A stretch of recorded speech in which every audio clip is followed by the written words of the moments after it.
है बिहार की। सभी को मालूम है कि हाल ही में बिहार में चुनाव हुए, असेंबली के चुनाव हुए और 14 को रिजल्ट आ गया।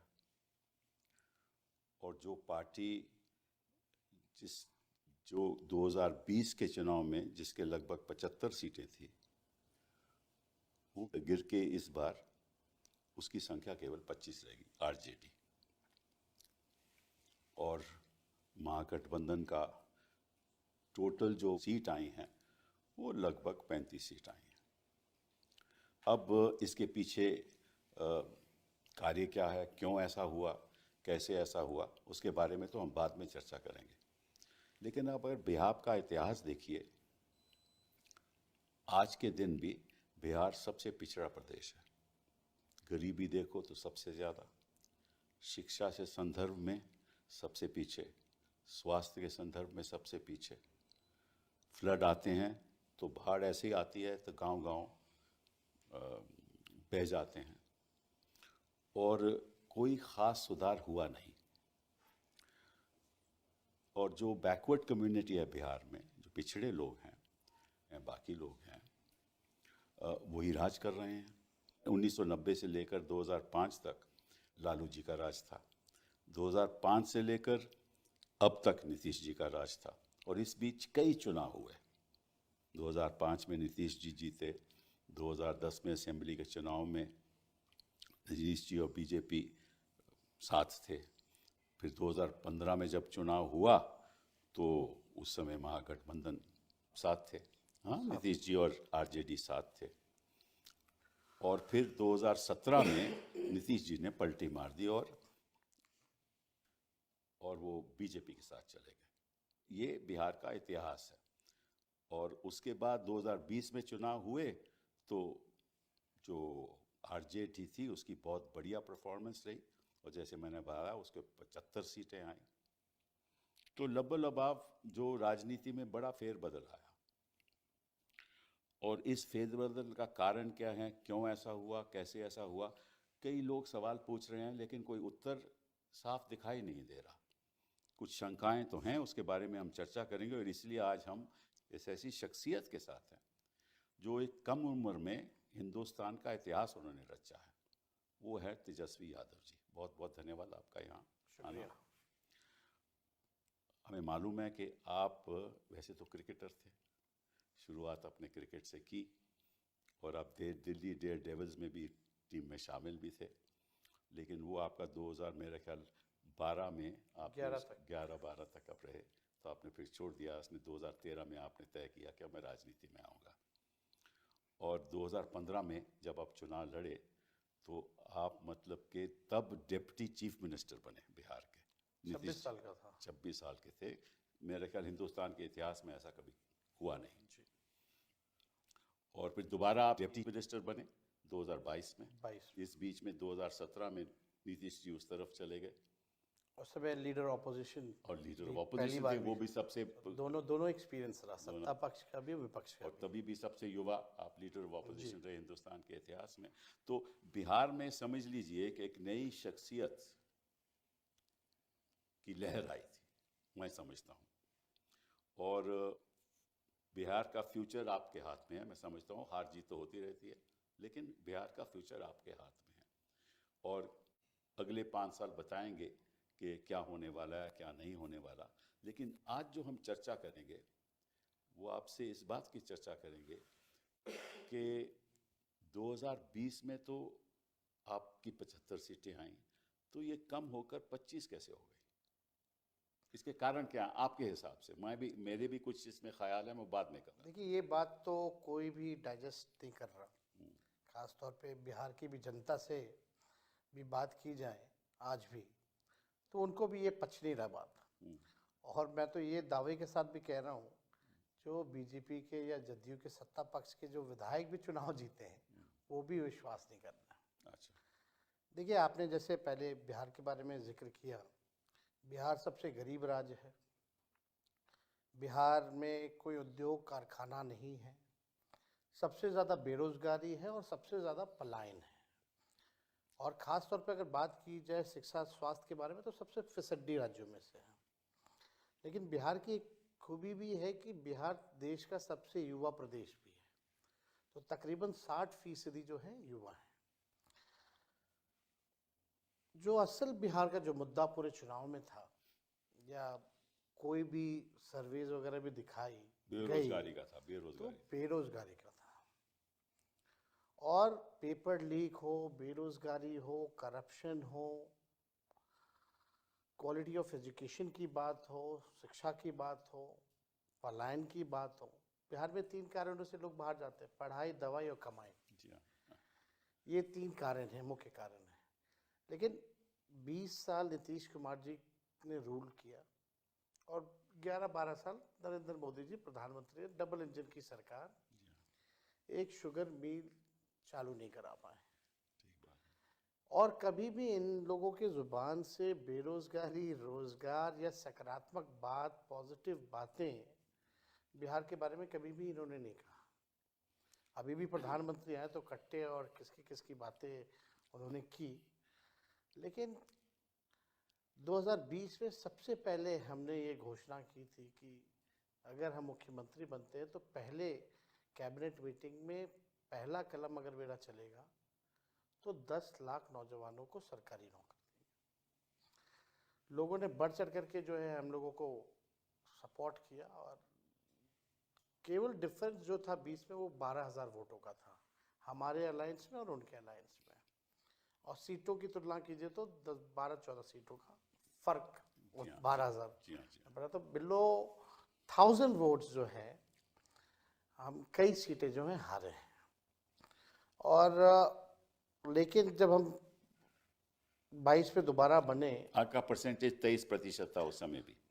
उस समय भी हाईएस्ट सबसे ज़्यादा हाईएस्ट हम लोगों था, का उस समय भी हाईएस्ट था। हाँ, तो उस समय 19 जो लोकसभा के बाद और उसमें लगभग 8 से 10% हम लोगों ने कवर किया था, जी हाँ। अगर 19 की बात की जाए तो। लेकिन फिर अब दोबारा जब हम मुख्यमंत्री बने 22 में, तो हम लोगों ने पहला शर्त ही ये नीतीश जी के साथ था कि भाई एक तो कॉमनवेल्थ फोर्सेस को देश की गद्दी से हटाना है, दूसरा अगर हम आ रहे हैं तो 5 लाख नौकरियां या 10 लाख नौकरियों की कार्रवाई जो है वो होनी चाहिए, वरना लोग हमसे पूछेंगे कि सत्ता में आए तो क्या किया। और पहली बार आरजेडी ने नीतीश कुमार जी के साथ रहते हुए एजुकेशनल डिपार्टमेंट भी लिया और वहाँ से तकरीबन हम लोगों ने कई नौकरियों जो है, लगभग उस दौर में 5 लाख नौकरी हम लोगों ने दी, 3.5 लाख नौकरियां प्रक्रियाधीन कराई। हमारे हटने के बाद भी पेपर लीक हुआ। तो मेन मेरा ये कहने का मतलब है कि बेरोजगारी जो था वो सबसे बड़ा मुद्दा था और लोगों ने बढ़ चढ़ करके, हम तो हर जगह कैंपेन गए, जो लोगों का जो गुस्सा जो सरकार के प्रति रहा, जिन लोगों ने लाठियां खाई, वो लोग नहीं चाहते थे कि एनडीए की सरकार जो है दोबारा बने, नया बिहार बनाना चाहते थे, ऐसा बिहार जो पढ़ाई, दवाई, कमाई, सिंचाई, सुनवाई और कार्रवाई वाली सरकार हो।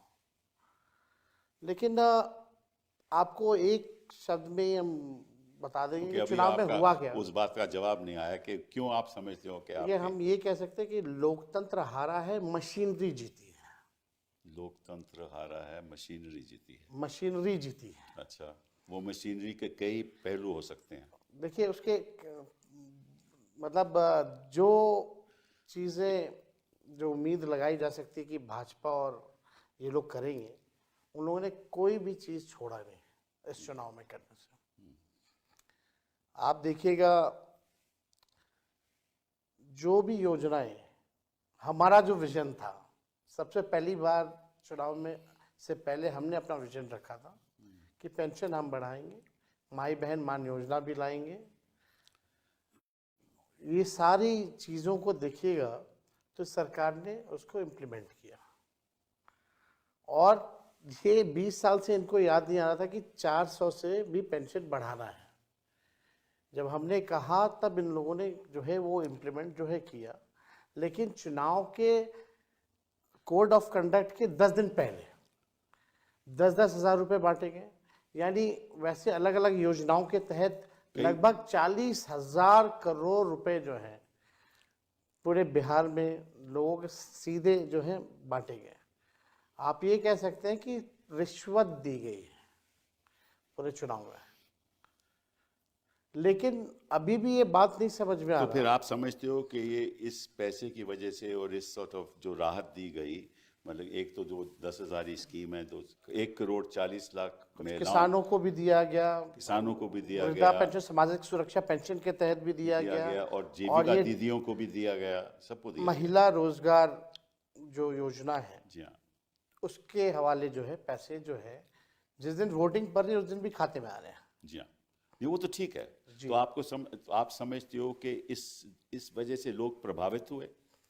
मेरे ख्याल से ये अगर आप देखेंगे तो बड़े इंटरेस्टिंग डेटाज हैं।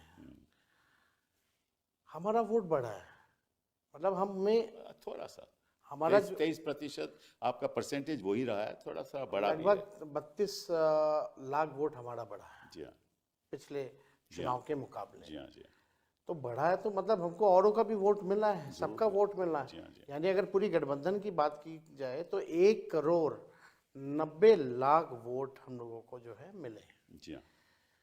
अब ये बात ये समझ में आ रहा है कि भाई डेटा अगर आप देखें तो बैलेट में जो पोस्टल बैलेट जो वोटिंग वो होती है, उसके बाद में अभी चर्चा करेंगे। जी। बट वोट आपका बढ़ा है, इसमें कोई शक नहीं, वोट बढ़ा है एकदम। इसमें शक नहीं। आपका परसेंटेज भी 23% रहा है, और बीजेपी का लगभग मेरा ख्याल 20% है, और नीतीश बाबू का थोड़ा 18% जी। है।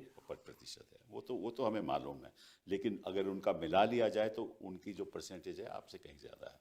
तो लोग ये भी कह सकते हैं कि ठीक है, आप 23% रहे, आप रहे, बाकी लोगों से आपको वोट नहीं मिले। ये एक विषय हो सकता है और जिस पे चर्चा हो सकती बट है। ये भी एक है ना कि 20 साल पुरानी जो सरकार है वो हाँ, वो भी ठीक है आपकी बात। और उसकी एंटी इनकम्बेंसी जो है 16% वोट उनको बचाने के लिए नहीं पड़ रहे हैं।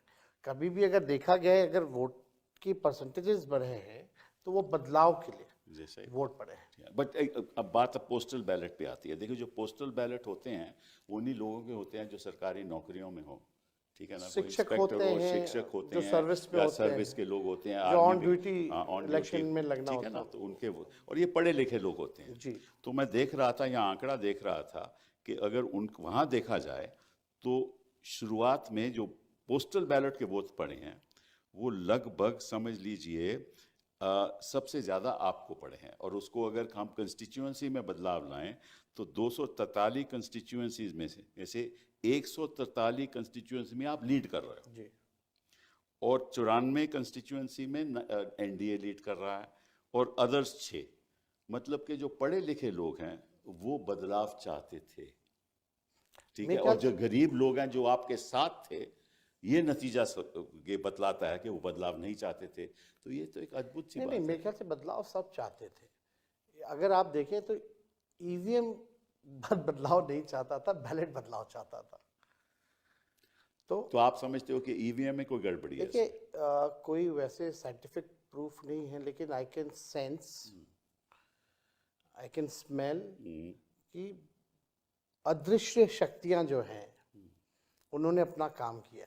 अच्छा, ठीक है, अभी सामने एग्जैक्टली नहीं आ पा रहा कि क्या हुआ है, लेकिन आने वाले समय में ज़रूर पर्दाफाश होगा। आप देखिएगा, जो इलेक्शन कमीशन पूरी बेईमानी के मोड में थी। इलेक्शन कमिश्नर जो है उन पर कोई कार्रवाई नहीं हो सकती।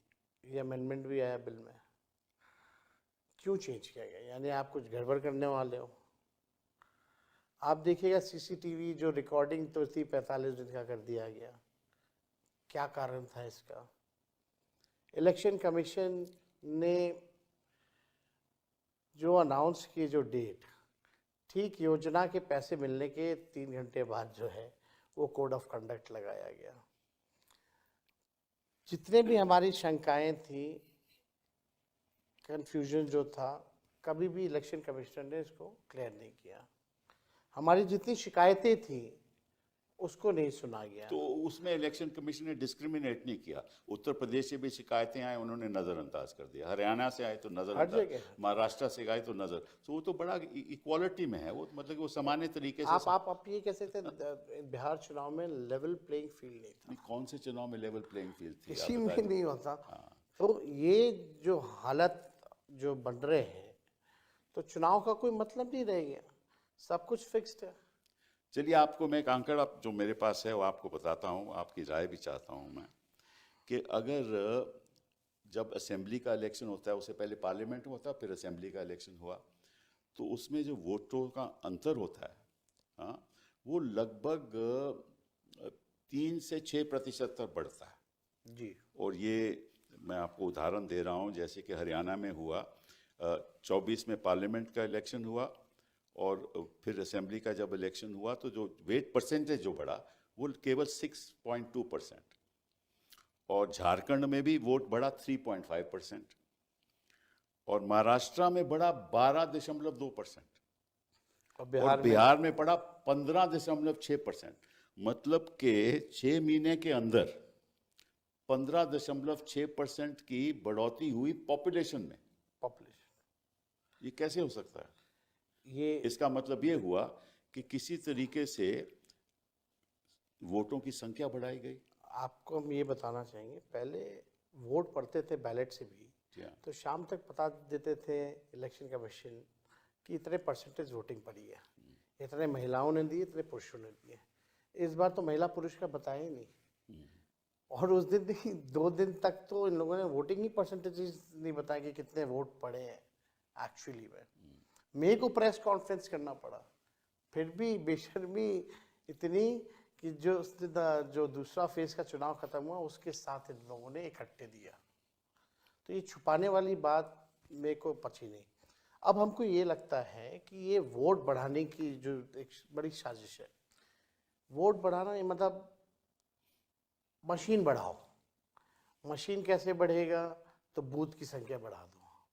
तो ये पूरा खेल जो है, बूथों को बढ़ाया गया।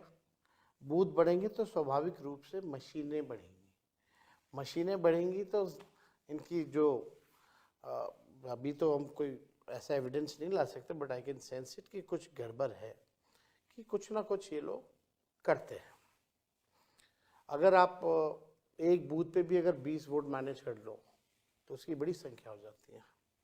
और इस बार हम लोगों ने कई सीटें जो हैं बहुत कम कम मार्जिन से भी हम लोग हारे हैं। तो लेकिन जो नतीजा जो आया, 200 से भी ऊपर सीटें एनडीए को आ रही हैं, ये कोई भी या महाराष्ट्र का हो, इसको कोई बाय नहीं कर सकता।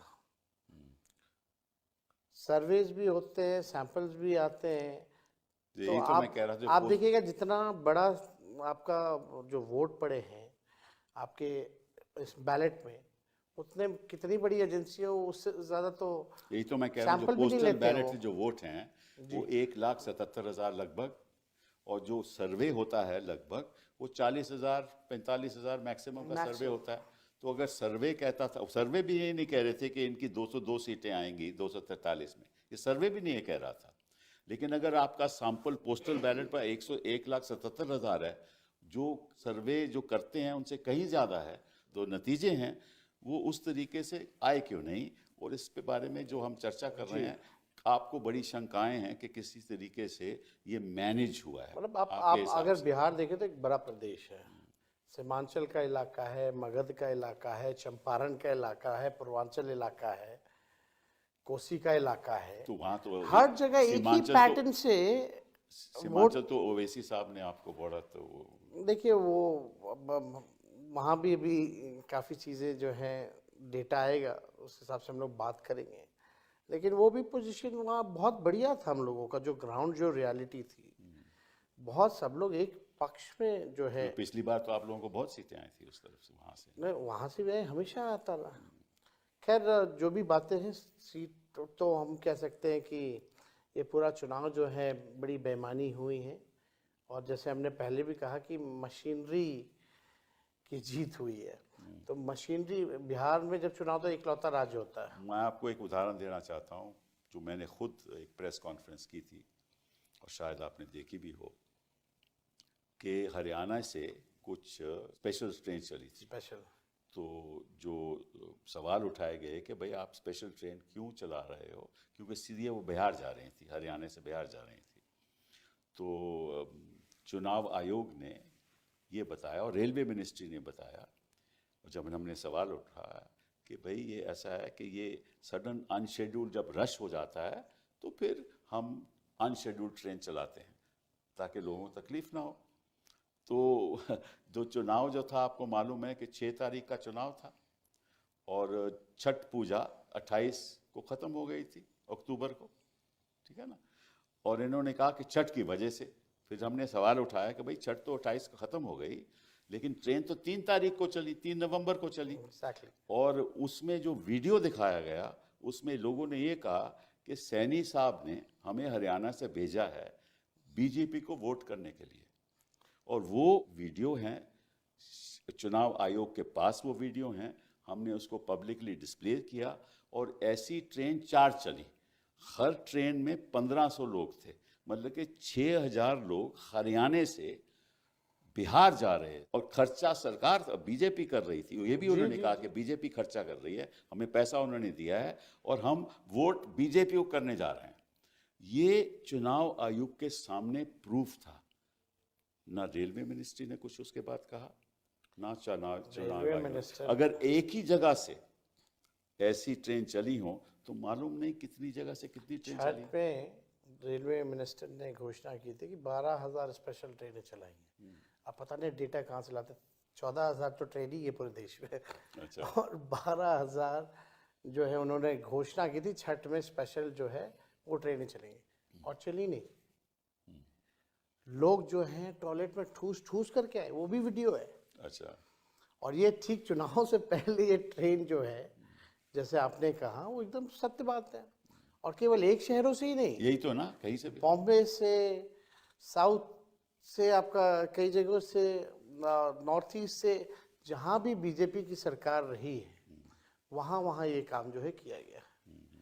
तो इन लोगों ने किया है। अब बाकायदा उनको भाजपा का पट्टा दे करके, जी हाँ, खुद भाजपा के नेताओं ने कहा कि हमने टिकट कटवाया, पार्टी ने कटवाया है, लौटने का भी कटवाया है। चलिए मान लीजिए कि इतने लोग बाहर से आए, तो या तो खुद बीजेपी के लोग थे या पलायन की वजह से वो बिहार के वोटर थे।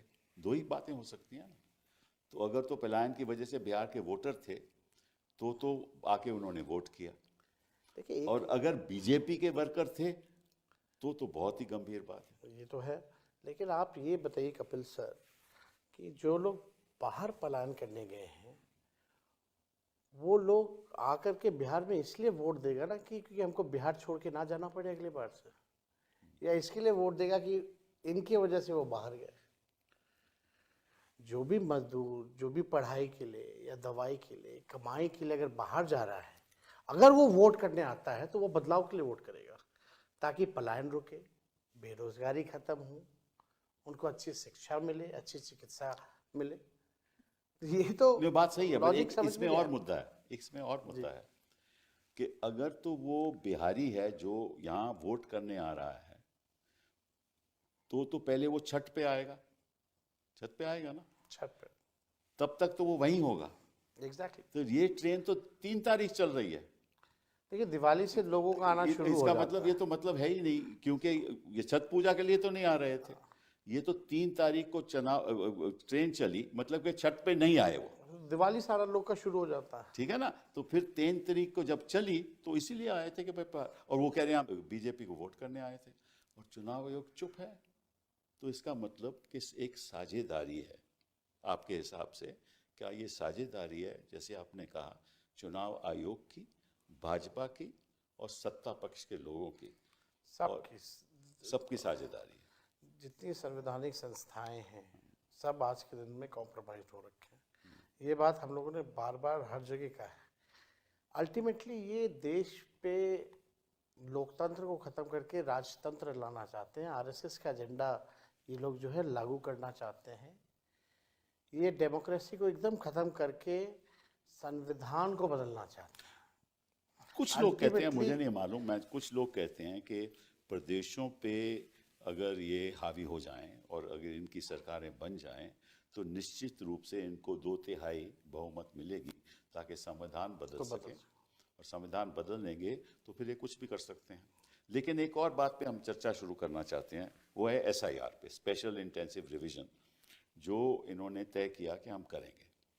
तो आपको मालूम है कि स्पेशल इंटेंसिव रिवीजन एक ऐसा रिवीजन होता है जो नए तरीके से वोटर की जानकारी पता चले, मतलब पुराने लिस्ट को अलग करके नया लिस्ट बनाया जाए। और उसके लिए आप हाउस टू हाउस सर्वे आपको करना पड़ता है, लेकिन इन्होंने वो तो किया नहीं।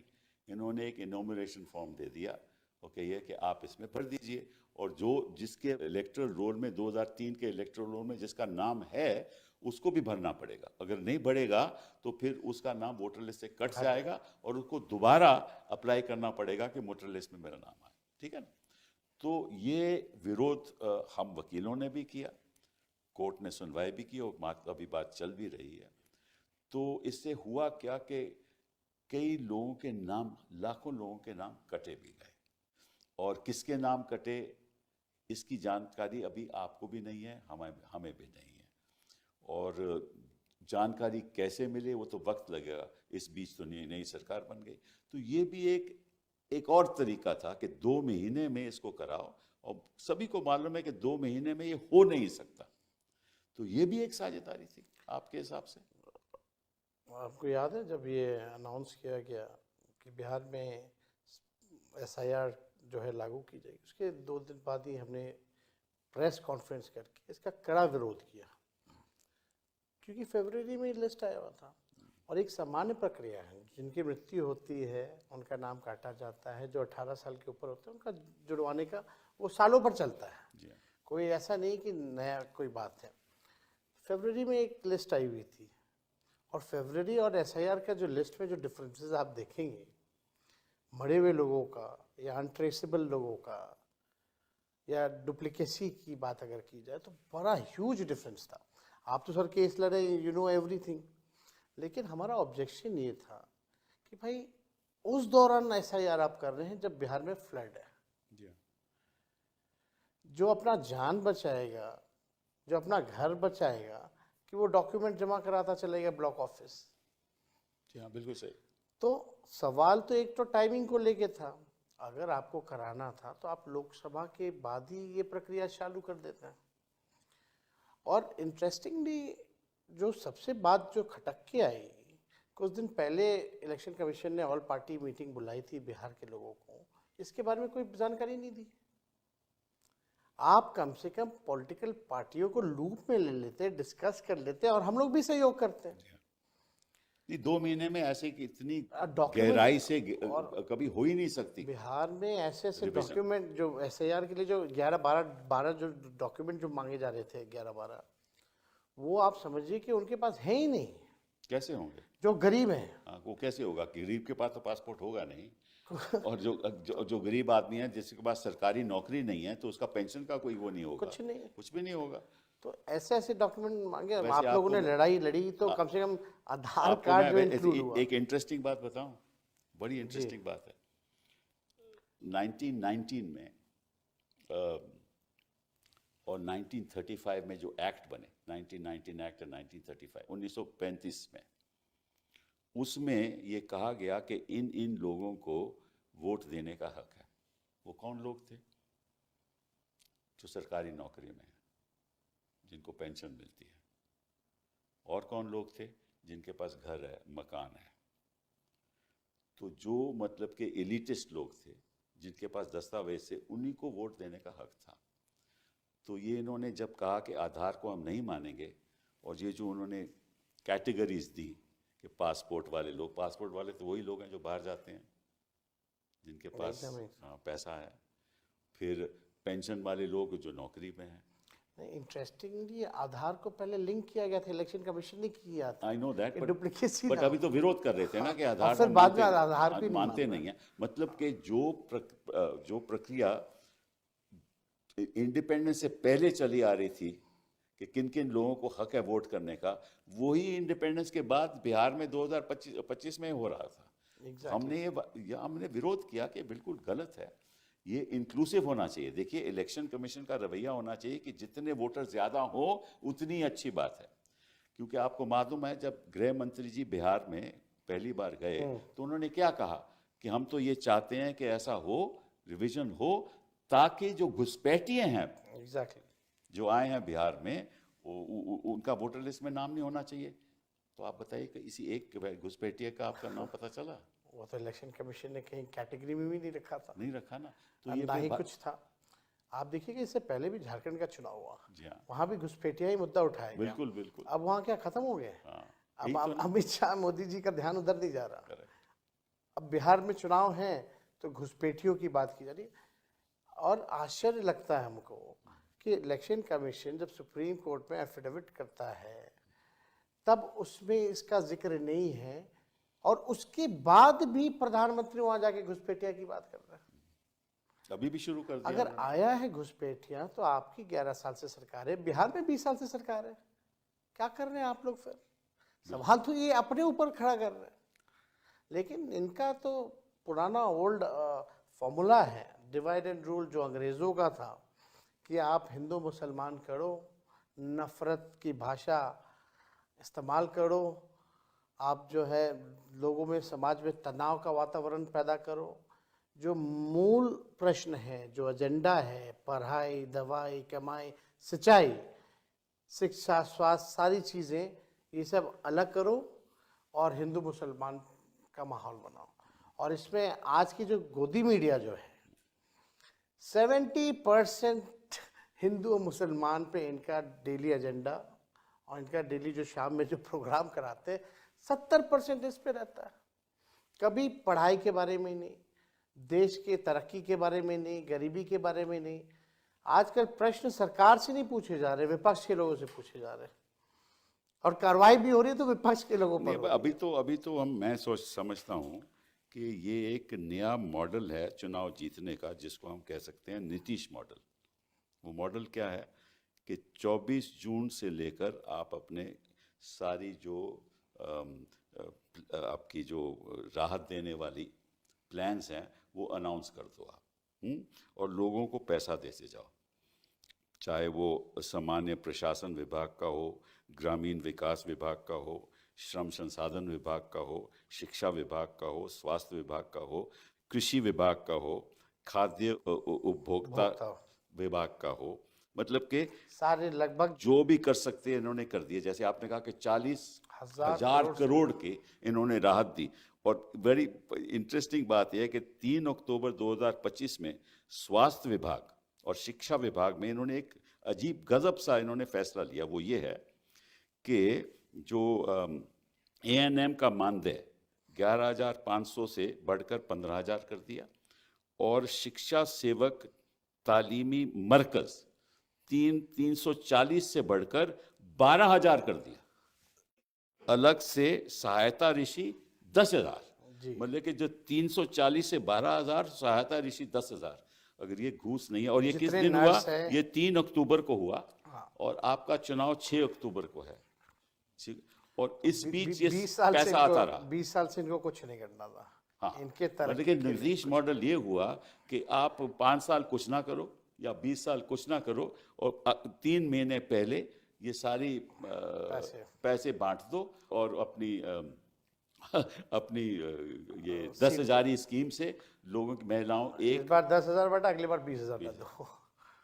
तो मतलब कि ये इस मॉडल से देश चलेगा आपके हिसाब से? देखिए, ये तो अद्भुत है।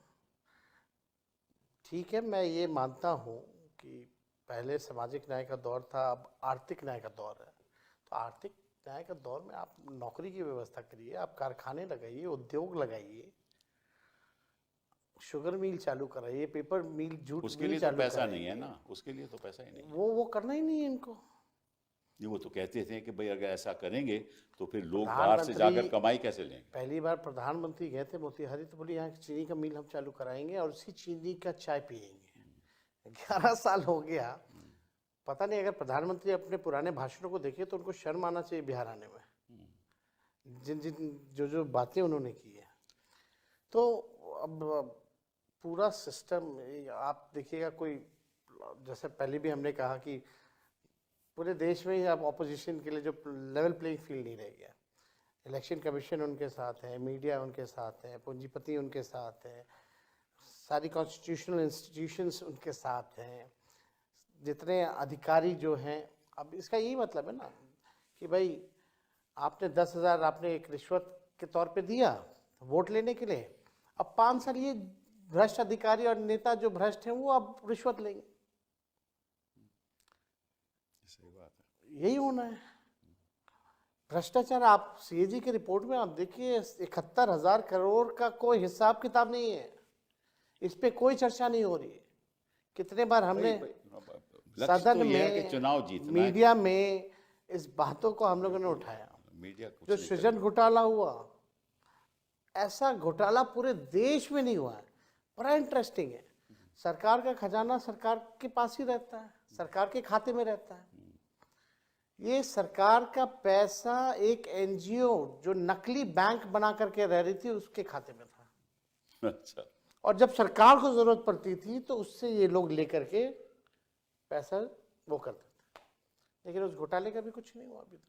नहीं, वो तो घोटाले का तो, क्योंकि ऐसा है ना कि भाई जो इनके पक्ष में है उनके तो कार्रवाई तो होगी नहीं। लेकिन मैं एक बात सोच रहा था कि जो उत्तर प्रदेश के चुनाव में 2027 में है ना, हाँ, है ना, 2027 में, अभी टाइम है, वो अभी तो पहले 2025, बंगाल का फिर ठीक है ना।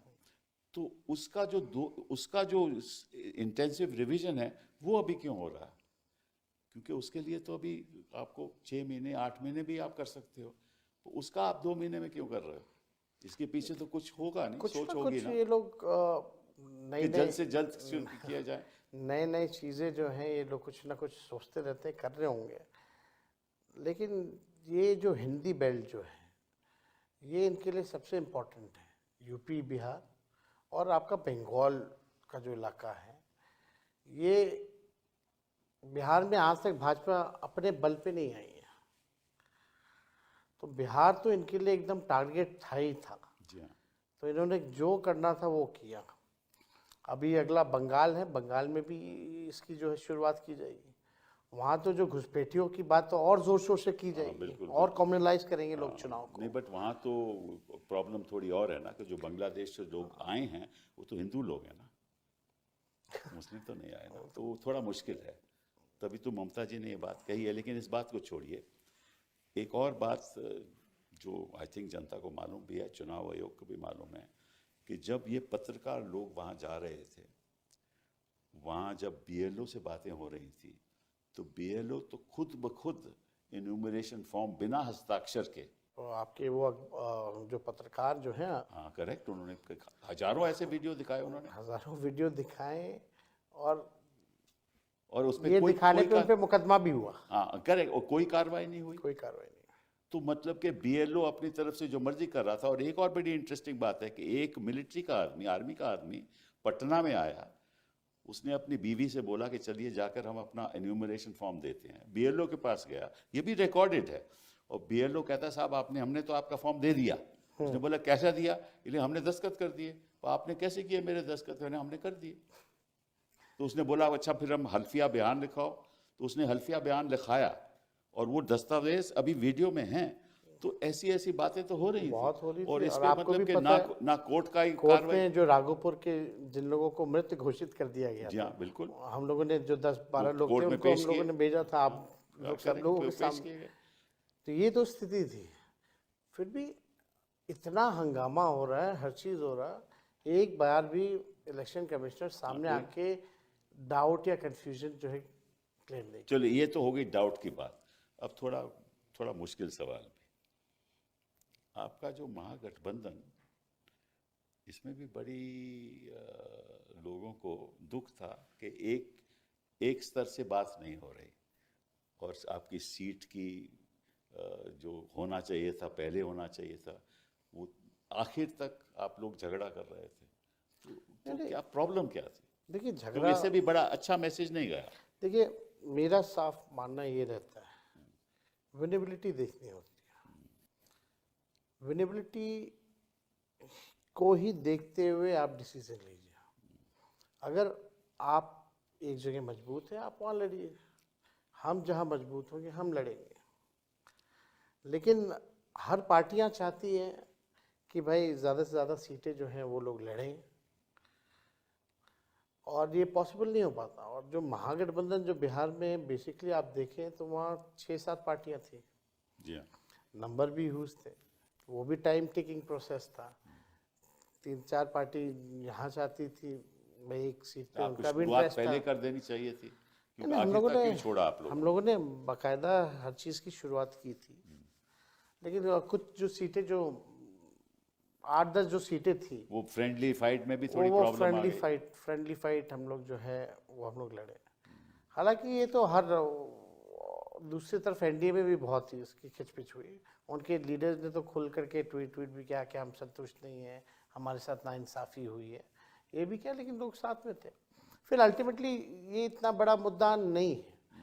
मुद्दा फिर भी ये है कि अगर हम बैलेट में 143 सीट जीत रहे हैं तो मशीन में जाकर के वो ट्रेंड कैसे चेंज हो जाना, उल्टा ऑपोजिट कैसे हो जाना है। मतलब पढ़े लिखे लोग आपको वोट दे रहे हैं तो गरीब लोग आपसे मतलब कि नाराज हैं, यही हुआ ना? सबसे ज़्यादा इस सरकार में तो गरीब परेशान है, जी हाँ। लाचार है। शराबबंदी के नाम पे आपको हम बताना चाहते हैं, इंटरेस्टिंग डेटा है, 9 लाख जो है मुकदमे हुए हैं, 9 लाख में से लगभग 14 लाख लोग जेल में हैं, और 99% शेड्यूल्ड कास्ट ईबीसी कम्युनिटी के लोग हैं। जी हाँ, करेक्ट, ये बात सही है आपकी। तो इतने लोग परेशान हैं। आप अगर 14 लाख लोग जेल में हैं तो इक्वल अगर 5 से गुना कीजिए, अगर इस कम्युनिटी के लोग भी जो भोगी रहा है इनका, वो भी जाकर इनको कैसे वोट देगा? चलो दूसरा मुश्किल सवाल वो ये है, ये कहते हैं कि साहब ऐसा है कि जब प्रचार हो रहा था तो लोग कह रहे थे कि हम वो वापस जंगल राज नहीं लाना चाहते, ये कह रहे थे लोग। हाँ, मतलब कि वो देखिए, वो तो शुरू से कभी भी केवल जंगल राज मतलब कि और परिवारवाद। हाँ, उनको पासवान जी के परिवार, चिराग हैं, उनके जीजा जी हैं, एक जीजा जी आयोग में हैं, उनके सब लोग जो हैं चाचा से लेकर के सब लोग जो हैं वो तो बड़े काबिल लोग हैं ना। वो तो मांझी जी के परिवार। इंटरेस्टिंगली आपको हम बता देते हैं, अभी ओथ हुआ बिहार में मंत्रियों का, जो ना एमएलसी है ना एमएलए है, वो ओथ ले रहा है। भाई वो कौन है? तो उपेंद्र कुशवाहा जी का बेटा है। अच्छा। पत्नी एमएलए है, बेटा चुनाव लड़ा नहीं, ना एमएलसी है, फिर भी मंत्री बनाया गया। तो अगर आप देखेंगे तो 60-70% मंत्रिमंडल जो उनका परिवारवादी है। और जितने लोग जीत करके आए हैं, भाजपा ने जो टिकट डिस्ट्रीब्यूशन की है केवल परिवार के लोगों को की है। और आप लीडर उभर के आए हैं और आप पे ऊपर आरोप परिवारवाद का। मेरे अलावा तो और कोई परिवार का कोई लोग व्यक्ति चुनाव नहीं लड़ा इस बार, जी हाँ, केवल हम ही लड़े। खैर वो भी बात नहीं है, लेकिन आप देखिएगा, जंगल राज की बात करते हैं तो there has to be some base, है ना। अगर हम डिबेट करें तो आप आंकड़ों से डिबेट कर सकते हैं, इफ़ यू हैव डेटा। तो एनसीआरबी के जो डेटा कहते हैं कि 2005 से लगातार जो है क्राइम बढ़े, 70,000 तो 20 सालों में हत्याएं हुई हैं। नहीं, अगर जंगल राज 70,000 चलिए मान भी दीजिए जंगल राज था तो 2020 में आपको 75 सीटें कैसे मिली? हमेशा सिंगल लार्जेस्ट पार्टी रहे। ठीक है ना, तो अगर तब भी तो जंगल राज था, ऐसा तो नहीं कि 2025 में ही जंगल राज रहा, 2020 में भी था। देन फिर आपको 75 सीटें कैसे मिली? ये देखिए, जनता ये बाय नहीं करती है, ये जंगल राज ये बेकार की बात है। हम भी सरकार में थे ना, हम भी मुख्यमंत्री बने, कौन सा ऐसा माहौल खराब हो गया कि महिलाएं घर से नहीं निकलती थी? सही बात है। हम भी राज्य के तो 5-5 पोर्टफोलियो था तो मेरे आप पास। ठीक ठाक थे, उनके साथ आप सरकार चला रहे थे, डिप्टी चीफ मिनिस्टर थे, कोई जब मेरे पे केस मुकदमा था तो नीतीश जी ने कहा कि इस पे फर्जी केस है। करेक्ट, बट 2017 में आपका लैंड फॉर जॉब्स आपके खिलाफ हो गया, जब उन्होंने पलटी मार दी। बिहार में पलटी बोलते हैं, इसलिए मैं कोई ऐसी बात नहीं कर रहा, तो बिहारी अल्फाज इस्तेमाल कर रहा हूँ। उन्होंने जब पलटी मारी तो तुरंत आपके खिलाफ केस हो गया, लैंड फॉर जॉब्स। फिर कोई उसके बाद कुछ नहीं हुआ। एक बार दोबारा जब हुआ तो फिर वही केस पे कोर्ट कहने लगा कि आप आइए, आप हाजिरी भरिए, जब चुनाव था। ये तीनों केसेस इंक्वायर्ड होकर के क्लोज हो चुके हैं। फिर भी बार बार ये किया जा रहा है। देखिए ठीक है, तंग कर सकते हैं, और क्या, मशीनरी का मतलब दुरुपयोग कि कर सकते अदालतों का इस्तेमाल करो, पैसे का इस्तेमाल करो, हाँ, और मतलब कि हैं। ब्यूरोक्रेसी भी आप और अपने हिसाब ब्यूरोक्रेसी से का इस्तेमाल इस्तेमाल करो, करो, उन्हीं लोगों को मीडिया बैठाओ जो मीडिया का इस्तेमाल करो, उद्योगपतियों का इस्तेमाल करो, हाँ, और षड्यंत्र कुछ भी अपनाओ, क्योंकि लक्ष्य यह है कि चुनाव जीतना। इसमें बाबाओं का भी इस्तेमाल करो। जितने इनके जो लोग हैं वो भी नहीं छोड़ते ना ये। जी हाँ। खैर इनका अपना काम है, तानाशाही ठीक है, कुछ दिन और चलेगी, लेकिन ये हमेशा चलने वाला नहीं है। और हम जैसे नौजवानों को जो है खड़े रहना पड़ेगा। इनके डराने धमकाने से डरना नहीं होगा, इनके लालच देने पे हम लोगों को लालची नहीं बनना पड़ेगा, बल्कि हम लोगों की जिम्मेवारी है इस देश के लोकतंत्र और संविधान की रक्षा करने के लिए। ये कुछ भी करेंगे, हमारे नेता लालू जी ना झुके, ना ये पार्टी कभी बीजेपी के साथ कॉम्प्रोमाइज़ किया, ना तेजस्वी कभी कॉम्प्रोमाइज़ करेगा। हम लोग लड़ने वाले लोग हैं, जीतता वही है जो लड़ता है। ठीक है, समय हमारे साथ है, जनता अन्याय देख रही है, समय आएगा ये सब इनकी जो भावना है देश के संविधान को मिटाने की, एक तरफा राज करने की, इनका सपना ज़रूर टूटेगा। इसी बात से हम आपसे बड़ा शुक्रगुजार हैं कि आप हमारे शुक्रिया, बहुत बहुत धन्यवाद। शुक्रिया। नमस्कार।